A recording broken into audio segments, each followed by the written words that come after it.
सभी दोस्तों को नमस्कार। मैं हूं संजीव श्रीवास्तव और आप देख रहे हैं पिक्चर प्लस। दोस्तों, पिक्चर प्लस में आज हम बात करेंगे साहित्य और सिनेमा के संबंध की। और इस विषय पर बातचीत करने के लिए हमारे साथ इस वक्त मौजूद हैं डॉक्टर इंद्रजीत सिंह जी। डॉक्टर इंद्रजीत सिंह जी ने सिनेमा और साहित्य के क्षेत्र में काफी काम किया है।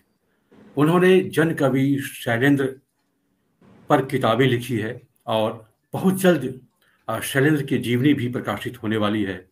और ख़ास तौर पर आज की तारीख में जब हिंदी सिनेमा के मशहूर गीतकार, पटकथाकार और निर्देशक गुलजार साहब को ज्ञानपीठ सम्मान देने का ऐलान हुआ है, तो ऐसे में साहित्य और सिनेमा के संबंध को लेकर के चर्चा लाजमी हो जाती है। और डॉक्टर इंद्रजीत सिंह जी शैलेंद्र के साथ साथ गुलजार साहित्य के भी बहुत गहरे जानकार हैं, इसलिए हमने उनको याद किया है ख़ास तौर पर पिक्चर प्लस के प्लेटफॉर्म पर साहित्य और सिनेमा के संबंधों पर बातचीत करने के लिए। डॉक्टर साहब, आपका बहुत बहुत स्वागत है पिक्चर प्लस पे।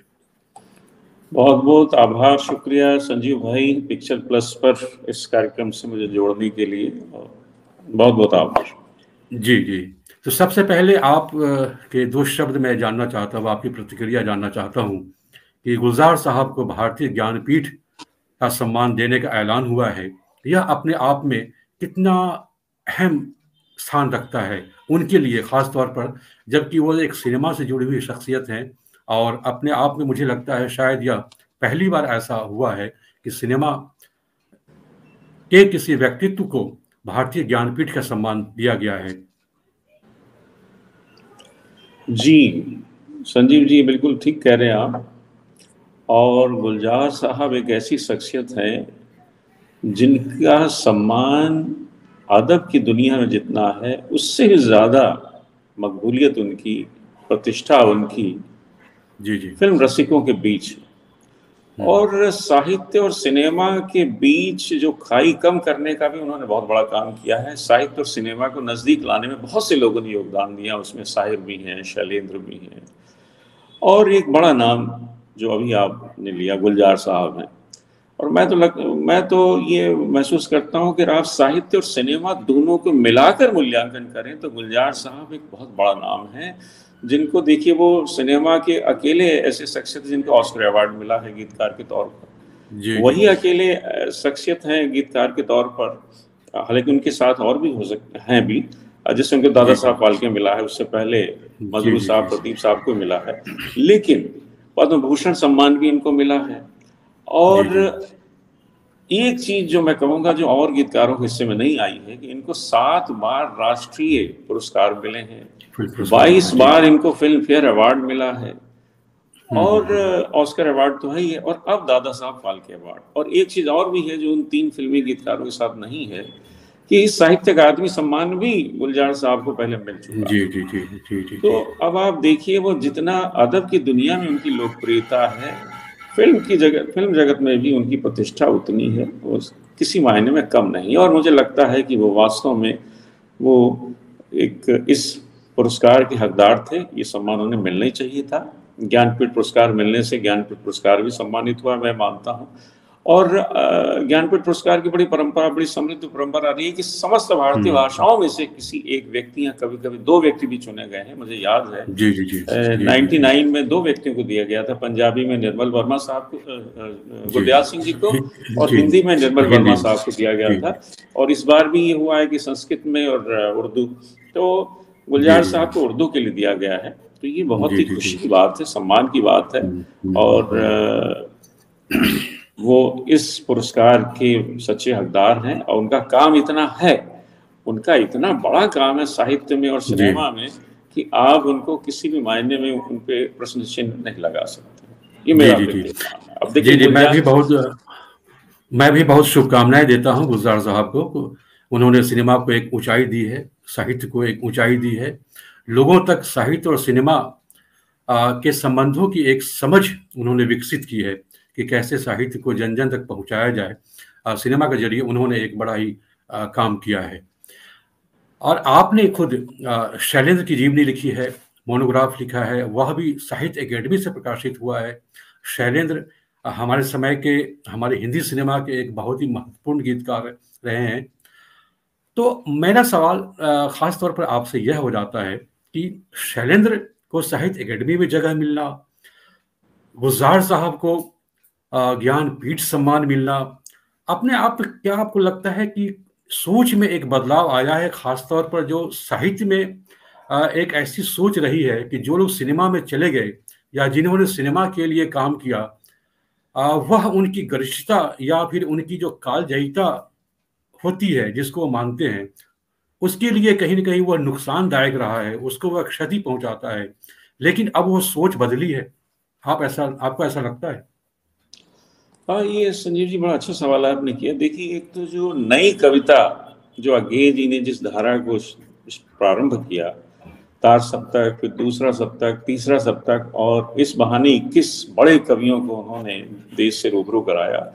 और जी, जी। नई कविता के कारण जो हमारे प्रतिष्ठित गीत और नवगीत थे वो हाशिए पे धीरे धीरे चले गए। जी। बच्चन जी और नीरज जी जैसे बड़े गीतकार जो थे, जो फिल्म से तो बच्चन जी का कोई खास ज्यादा लेना देना नहीं, हुँ। नीरज जी ने तो फिर भी 100 से ज्यादा गीत लिखे, हुँ, लेकिन हुँ, नीरज हुँ, जी और हुँ। बच्चन जी जैसे बड़े गीतकारों को भी साहित्य के वो जो एक प्रतिष्ठा वाला जो एक मानक था उसमें उन्होंने शामिल नहीं कर।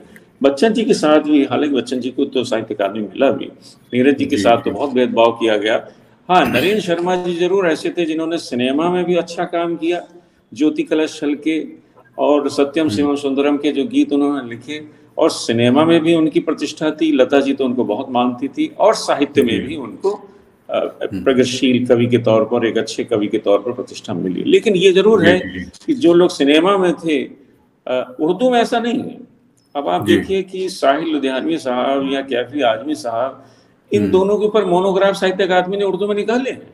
जी, लेकिन जी, जी। हिंदी में शैलेंद्र पर बहुत लंबे समय बाद जी, जी, जी। 2023 में ये मोनोग्राफ आया है, तो वास्तव में स्वागत योग्य कदम है। अब थोड़ा मुझे लगता है कि जो हिंदी के साहित्यकार हैं, जिनका हुँ, एक नजरिया बड़ा हुँ, पहले तंग था, उसमें हुँ, धीरे धीरे शिथिलता आ रही है। कहीं ना हुँ, कहीं वो ये लोग मान रहे हैं कि हुँ, सिनेमा भी साहित्य का एक हिस्सा है। वो साहित्य के हुँ, उसको बढ़ाने में, साहित्य को और ऊंचा हुँ। उठाने में कहीं ना कहीं सिनेमा की जी। भूमिका हो सकती है। और मैं तो मानता हुँ। हूँ कि सिनेमा साहित्य का एक बहुत बड़ा झंडा बरदार है। जितना जी। साहित्य का प्रचार प्रसार सिनेमा कर सकता है, वो अकेला साहित्य हुँ, नहीं कर हुँ। सकता। जी, जी, जी। अब आप देखिए तमस, मैं एक सवाल और भी जवाब दे दूं आपको। हुँ, हुँ। तमस जो है, जो भीष्म साहनी का बहुत बड़ा जी, जी, जी। उपन्यास है, उसको केवल हजारों लोगों ने ही पढ़ा होगा, ज्यादा से ज्यादा 1 लाख। हुँ, लेकिन हुँ, जैसे ही उसके ऊपर सीरियल बना दूरदर्शन के हुँ, द्वारा, हुँ, गोविंद निहलानी ने बनाया, तो करोड़ों लोगों तक हुँ। पहुंचा। तो जी, जी, सिनेमा बिल्कुल, जो है बिल्कुल। वो साहित्य की गति को और कई गुना बढ़ा देता है, बढ़ाता कम है। करने के बजाय और कई गुना जन-जन तक बढ़ाता है। पहुँचाता है, जन-जन तक तो पहुँचाता है सिनेमा सिनेमा का बहुत बड़ा साहित्य। योगदान है। जी, जी, जी। ख़ास तौर पर मैं और भी मेंशन करना चाहूँगा, जो सीरियल की बात आपने कही, तो मैला आंचल सीरियल आया था। तो मैला आंचल तो वैसे भी बहुत लोकप्रिय और काफ़ी लोगों द्वारा पढ़ा गया उपन्यास रहा है, लेकिन सीरियल के बाद भी बहुत सारे लोगों तक वह उपन्यास पहुँचा। ऐसी बहुत सारी किताबें हैं।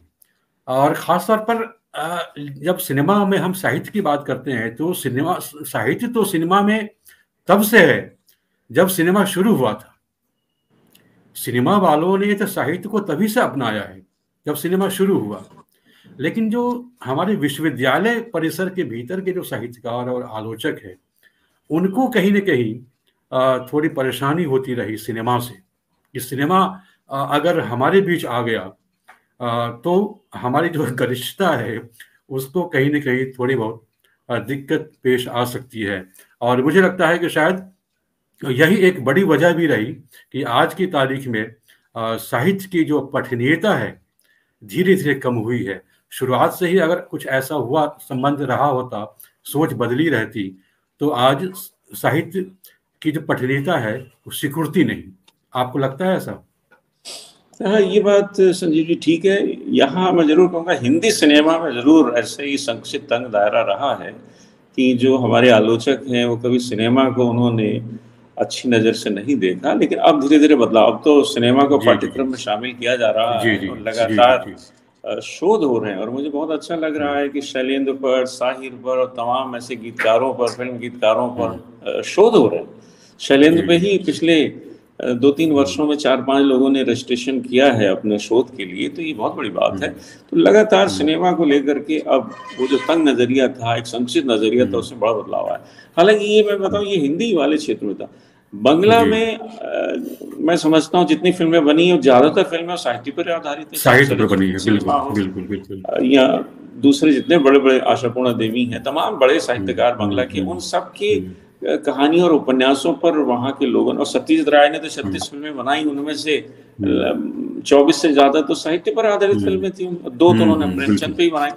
तो वैसे निर्देशक और वैसे सोच वाले लोग कम, हिंदी सिनेमा में कम थे। और प्रेमचंद का भी जो खुद का अनुभव बड़ा खराब रहा, क्योंकि यहाँ के जो निर्देशक थे वो मुनाफा की बात सोचते थे, मनोरंजन की बात ज़्यादा करते थे। अब गोदान उस समय, हालांकि प्रेमचंद उस लौट आए थे तब तक जब गोदान पूरा किया था, उससे पहले जो उन्होंने सेवा सदन उनके रहते बन गया था तमिल में, और उनके रहते तो मिल मजदूर जो उन्होंने कहानी लिखी थी, लेकिन वो कामयाब फिल्म शायद नहीं हो पाई और वो निराश होकर के लौट आए। तो उस समय शायद वो ये मानते थे कि फिल्म जो क्षेत्र है वो हिंदी के कथाकारों को, हिंदी के जो रचनाकारों को उतनी प्रतिष्ठा नहीं देता। ये बात नीरज जी ने भी कही थी मुझसे एक बार कि वहाँ का जो निर्माता है, संगीतकार है, वो उस गीतकारों, कवियों को, लेखकों को उतनी मान्यता नहीं देता, और उसको मान्यता दिलवाने में मुझे लगता है तो सलीम जावेद का बड़ा हाथ है, साहिर साहब का बड़ा हाथ है। फिल्म गीतों को प्रतिष्ठा दिलाने में साहिर साहब का बड़ा हाथ है। उन्होंने तो आकाशवाणी पर जो गीतकारों का नाम नहीं लिया जाता था, वो साहिर साहब की पहल पर हुआ। लता जी के पहल पर गायिका का नाम, गायकों का नाम आया। और सलीम जावेद ने तो आर्थिक क्षेत्र में बहुत एक क्रांति ला दी कि भाई मुआवजा सही मिलना चाहिए, और क्रेडिट नाम का मिलना चाहिए, और दाम का मिलना चाहिए। तो उसका श्रेय सलीम जावेद को मैं देना चाहता हूँ। जी, सबसे बड़ी बात एक ये है कि आज भी कुछ ऐसे फिल्म मेकर्स हैं जिनका ध्यान साहित्य की ओर रहता है। जैसे मैं एक मेंशन करना चाहूँ, पथिक साहब की कहानी, 2 बहनें पर जिस तरह से पटाखा फिल्म बनी, वो भी बहुत अच्छी कहानी है, बहुत अच्छी फिल्म बनी। अभी हाल में पंचलैट जैसी फिल्म बनी थी, वो भी रेणु जी की कहानी पर फिल्म बनी थी। तो अभी भी बहुत सारे फिल्म मेकर्स काम कर रहे हैं, लेकिन उनके साथ शायद ये दिक्कत आती है कि उनको उस रूप में लोकप्रियता नहीं मिल पाती, जैसे कि सैकड़ों करोड़ वाली फिल्मों को लोकप्रियता मिलती है, वहाँ पर उनको थोड़ी हताशा मिलती है, इस कारण लोग थोड़े किनारे हो जाते हैं। लेकिन सिनेमा से अभी भी बहुत सारे साहित्यकार जुड़े रहे, कमलेश्वर जी खुद जुड़े रहे, राही मासूम रजा जी जुड़े रहे, अमृतलाल नागर जी जुड़े रहे, उनकी बेटी अचला नागर जी जुड़ी रही। आज भी बहुत सारे गीतकार, कवि और कहानी लेखक मुंबई में रहते हैं और सिनेमा के लिए लेखन में योगदान करते हैं। लेकिन प्योर लिटरेचर, मेरा खास तौर पर यह सवाल बार बार आता है जहन में, जो एकेडमिक क्षेत्र हमारा रहा है साहित्य का, वहां सिनेमा को लेकर के एक परहेज रहा है। लेकिन अब सोच बदली है, सिनेमा भी अब एकेडमिक जगत में स्थान पा लिया है, तो काफी बदलाव आया है। तो ये एक बहुत ही बड़ा कदम है, और मुझे लगता है कि इस क्षेत्र में आपके विचार से और क्या फिल्म मेकर्स को करना चाहिए या फिर साहित्यकारों को करना चाहिए जो साहित्य और सिनेमा की नजदीकी और बढ़े, ताकि साहित्य जन जन तक और पहुंचे सिनेमा के माध्यम से। फिल्म मेकर्स को इस दिशा में और क्या करना चाहिए?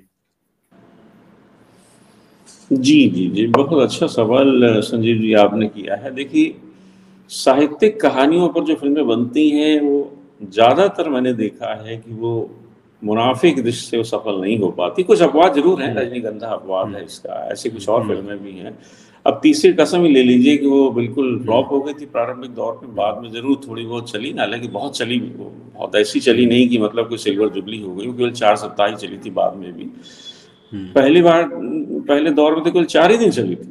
अरविंद कुमार जी बता रहे थे दिल्ली में केवल 4 दिन चली, चौथे दिन उतार लिया गया था उसे, उतार ली गई। तो साहित्यिक, और एक चीज और ही बता दूं, रेणु जी के साथ दुर्भाग्य ये भी था कि वो तीसरी कसम बनी और चली नहीं। उसके बाद मैला आंचल फिल्म बनी, उसमें तो हालांकि बड़े स्टार थे, हालांकि तीसरी कसम में भी दोनों बड़े स्टार थे, वहीदा जी, राज कपूर साहब थे, और इसमें भी बहुत बड़े। मैला आंचल उपन्यास पर जब उनका फिल्म बनना शुरू हुआ 1975 में, तो धर्मेंद्र जी को शामिल किया गया, जया भादुड़ी को लिया गया, और वो मैला आंचल फिल्म डॉक्टर बाबू के नाम से शुरू हुई, क्योंकि वो मैला आंचल टाइटल किसी और ने, प्रोड्यूसर ने रजिस्टर्ड करा लिया था, तो इस वजह से डॉक्टर बाबू नाम। लेकिन वो फिल्म पूरी नहीं हो पाई, वो इसी वजह से क्योंकि वहां पर इस बात की गारंटी नहीं रहती है कि ये फिल्म कामयाब हो पाएगी। तो जबकि इतने बड़े स्टार थे उसमें, धर्म जी उस जमाने के सुपर स्टार थे, 75 में शोले जैसी फिल्म उनकी आ चुकी थी, तो उसके बावजूद भी वो फिल्म हालांकि पूरी बन नहीं पाई। जो मैंने सुना 14 रील तक बनी थी, थोड़ा सा काम बाकी था, लेकिन शायद प्रोड्यूसर नहीं रहे या कुछ ऐसी बात थी जिसकी, और उसको फिर फाइनेंस करने को दोबारा कोई राजी नहीं हुआ।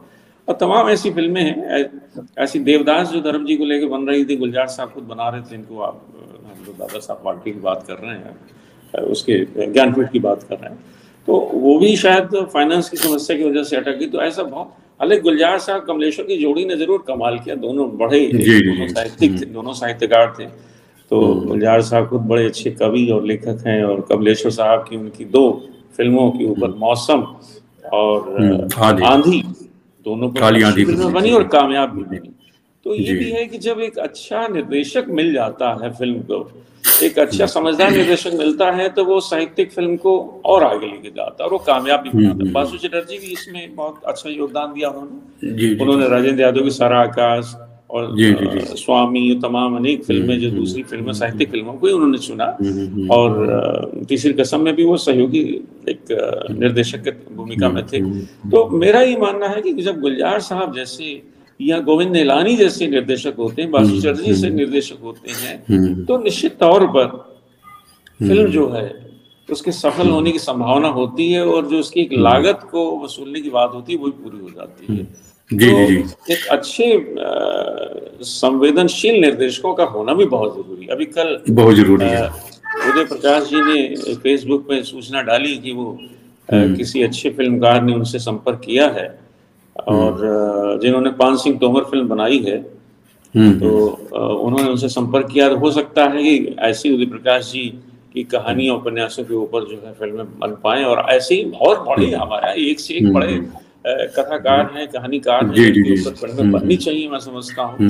और अब फिल्मों के बनने की, प्रेमचंद भी अभी भी आज भी एक सबसे बड़े बहुत सारी कहानियां उनके पास अभी भी है जी, अभी भी है। प्रेमचंद की बहुत सी कहानियों के ऊपर अभी फिल्म बन सकती है। राग दरबारी पर सीरियल जरूर बना था, उसमें फिल्म बन सकती है। ऐसे हमारे पास बहुत से जबकि मैं हमेशा ये शिकायत सुनता हूँ फिल्म इंडस्ट्री से कि उनको कहानी नहीं मिल रही है, उनको टॉपिक नहीं मिल पा रहा है, तो वो उसके लिए बार बार हॉलीवुड की तरफ जाते हैं, दुनिया की दूसरी फिल्मों की कहानियों की तरफ जाते हैं, और विदेशी साहित्य पर जाते हैं। जबकि हिंदी में ही बहुत सारी ऐसी कहानियां हैं जिनको अगर वो देखे परखे तो उनको काफी अच्छी कहानियां मिल सकती हैं।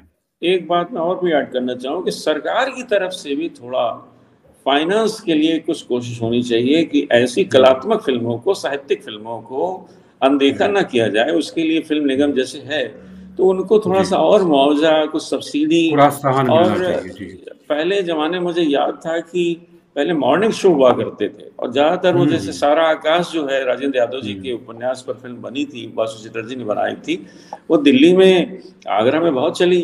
हालांकि मॉर्निंग शो चला, वो 4 शो नहीं चलते थे, क्योंकि ऐसी फिल्मों के लिए उतने दर्शक नहीं मिलते। लेकिन कम से कम कलात्मक फिल्मों, साहित्यिक फिल्मों के लिए अगर मॉर्निंग शो की व्यवस्था भी सरकार करती है, या कुछ ऐसे बड़े बड़े शहरों में कुछ अलग से हॉल तैयार किए जा सकते हैं, छोटे थिएटर भी हो सकते हैं, जिससे कि वो सरकार की भी एक जिम्मेदारी बनती है कि साहित्य को हाशिए पर न छोड़ दे। तो सरकार की जिम्मेदारी बनती है कि वो जो अच्छा साहित्य है वो जनता तक पहुंचे, और केवल लेखक तो नहीं बना सकता उसके पास तो इतना पैसा ही नहीं होता है कि वो फिल्म बना सके। तो एक मैं आखिरी सवाल आपसे और करूंगा कि अक्सर लेखकों की भी सोच में थोड़ा परिवर्तन की जरूरत महसूस होती है। आमतौर पर फिल्म मेकर्स की ये शिकायत होती है कि जो हिंदी के लेखक हैं बहुत सारे, वो थोड़े से अड़ियल रवैये के होते हैं। मैं बहुत ही ऐसे शब्द का इस्तेमाल कर रहा हूँ जो थोड़ा सा वो फिल्म एक अलग विधा है, दृश्यात्मक विधा है। सिनेमा, जब कहानी पर सिनेमा बनता है तो वहाँ की डिमांड कुछ अलग हो जाती है, तो उसमें कुछ अपेक्षित परिवर्तन की जरूरत होती है, महसूस होती है। तो कमलेश्वर जी इस मामले में बहुत ही एक प्रोफेशनल एटीट्यूड था उनका। जब काली आंधी की कहानी देखिए और आंधी की कहानी देखिए, दोनों में काफी अंतर है। हूबहू काली आंधी आंधी नहीं है, कई जी जी परिवर्तन गुलजार ने उसमें किए हैं। तो लेखक की किसी कृति पर अगर फिल्म डायरेक्टर कुछ बदलाव करना चाहता है तो लेखक तैयार नहीं होते, ये फिल्म मेकर्स की शिकायत रहती है। इसलिए भी बहुत सारे फिल्म मेकर्स कहानी को, हिंदी कहानी को हिंदी लेखकों से उसके लिए संपर्क नहीं करना चाहते, या लगता है कि अगर संपर्क करूं तो वो फिर बदलेंगे नहीं, बदलना नहीं चाहेंगे। एक ये समस्या भी आती है, जबकि बहुत सारे लेखकों ने बदलाव करके अपनी कहानी को सिनेमा बनाने के लिए इजाज़त दी है। जैसे मैंने एग्जाम्पल दिया काली आंधी का, मौसम में भी बदलाव है थोड़ा बहुत। ऐसी कई सारी फिल्में हैं जो कि साहित्यिक कृतियों पर बनी, लेकिन जब स्क्रीन पर आई तो उसमें कुछ बदलाव के साथ आए। आपको लगता है कि ये सोच भी लेखकों में बदलने की जरूरत है? जी जी, थोड़ा मुझे लगता है कि उदार होना चाहिए लेखकों को। एक बात और भी है, यहाँ मैं इसमें जोड़ूंगा कि जो कहानी की या उपन्यास की जो कथा वस्तु की जो मूल आत्मा है उसको नहीं मरने देना चाहिए। अब देखिए, हाँ तीसरी कसम में भी बदलाव किए गए थे रेणु जी की जी सहमति जी से, जी। क्योंकि उसमें कहानी में जमींदार वाला पात्र नहीं है जो इफ्तिखार ने निभाया था, वो वास्तव में उसमें है नहीं। तो वो जो जमींदार का पात्र है वो गढ़ा गया था बाद में, वो तीसरी कसम फिल्म बनने के दौरान पटकथा के लिए तैयार किया गया और फिल्म बनी तो उसी में वो पात्र जोड़ा गया, और मूल कहानी में वो पात्र नहीं है। तो उनको, रेणु जी को ये समझाया गया कि जब तक कोई खलनायक जैसा चरित्र नहीं गढ़ा जाएगा तो फिल्म के अंदर वो एक प्रभाव नहीं आएगा, और आम जनता को अपील नहीं करेगा कि वो क्यों छोड़ के जा रही, कारण क्या है। आखिर वो राज कपूर को छोड़ के जा रही है वहीदा रहमान, तो उसका कुछ कारण तो हो। तो कारण यही है कि उसमें इफ्तिखार जैसा चरित्र आता है, तो चरित्र जो कि खलनायक जैसी भूमिका में होता है, उसके दबाव प्रभाव में वो छोड़ के जाती, तो उससे कहानी को और गति मिलती है। तो ऐसे ही, लेकिन मूल कहानी की आत्मा को तीसरी कसम जो है मरने नहीं देती है, और वो एक तरह से मैं समझता हूँ उसकी पटकथा जो है वो कथा से ज्यादा बेहतर है। हालांकि उसमें पूरा योगदान रेणु जी की सहमति का था, बिना उनकी सहमति का ऐसा नहीं हुआ। तो ऐसी कई जगह होता है कि कुछ कहानियां ऐसी होती, उपन्यास ऐसे होते हैं जिनमें थोड़ा बहुत मामूली परिवर्तन होना चाहिए, और इसके लिए लेखकों को तैयार भी रहना चाहिए, बल्कि लेखकों की स्वीकृति सहमति से होना चाहिए। उनको खुद कहा जाए कि भाई इस पटकथा के लिहाज से ऐसा ये तब्दील होना है, तो इसमें से आप सहयोग दीजिए। और जब गुलजार साहब जैसे डायरेक्टर होते हैं तो फिल्म अपने आप ही वो व्यावसायिकता की दृष्टि से भी और कलात्मकता की दृष्टि से भी।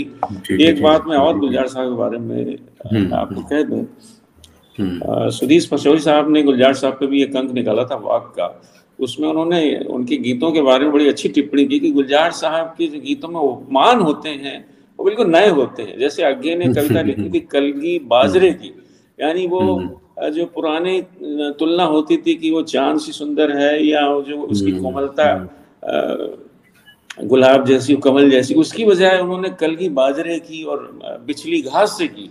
तो ये चीज गुलजार के भी गानों में भी है।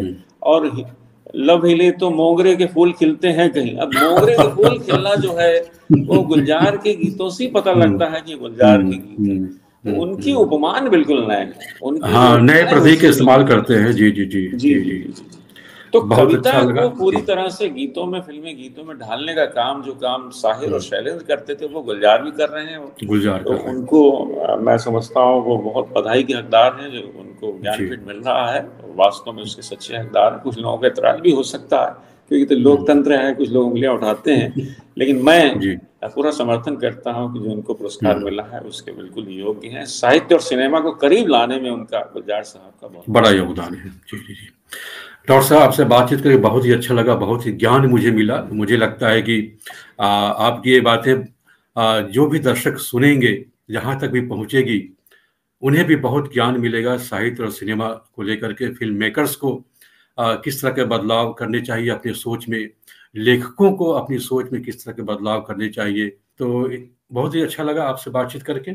हम लोग फिर कभी किसी मुद्दे पर चर्चा करेंगे। संजीव जी, बहुत बहुत आभार आपके चैनल का, आपको और सभी दर्शकों जो इसको सुनेंगे उनका बहुत बहुत आभार। और इसी तरह से फिर किसी और मौके पर हम लोग मिलेंगे, अपनी बात साझा करेंगे। बहुत सुंदर परिचर्चा के लिए आपको फिर से एक बार शुक्रिया।